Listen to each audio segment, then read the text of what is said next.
J.K. Yadav Films present.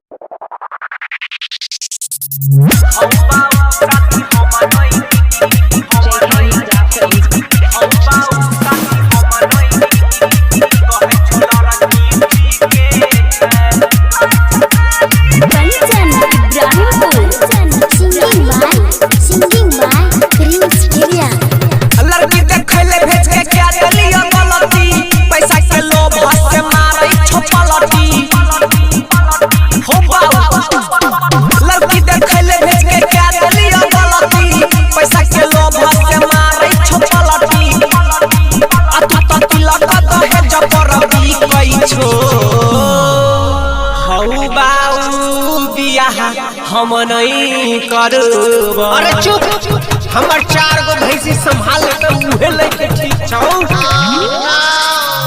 हौ बाऊ शादी हम नहीं करबा कहे छोला रखी ठीके छै। हौ बाऊ शादी हम नहीं करबा कहे छो खाली ठीके छै।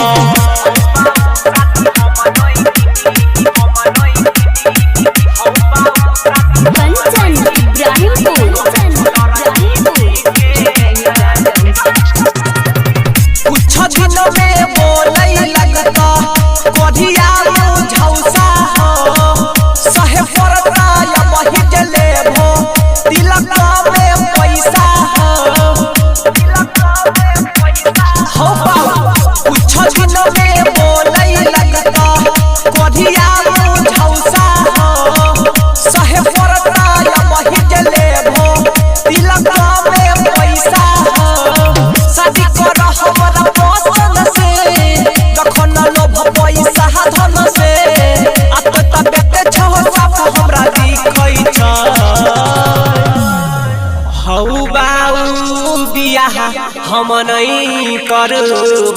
की रे प्रिंसवा, काहे नहीं बियाह करबी? की दिक्कत छै ओकरा में?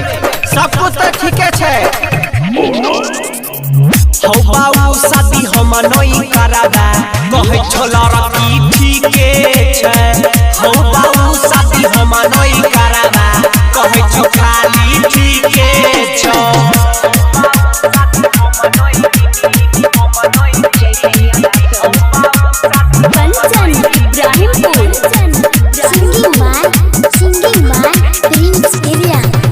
चीज देता ऊ चीज देता कोई रखल हो हम सुइन के कहने रहो बढ़िया घर में रिश्ता करबौ चुइन के। हौ बाऊ ई चीज देता ऊ चीज देता कोई रखल हो हम सुइन के कहने रहो बढ़िया घर में रिश्ता करबौ चुइन के।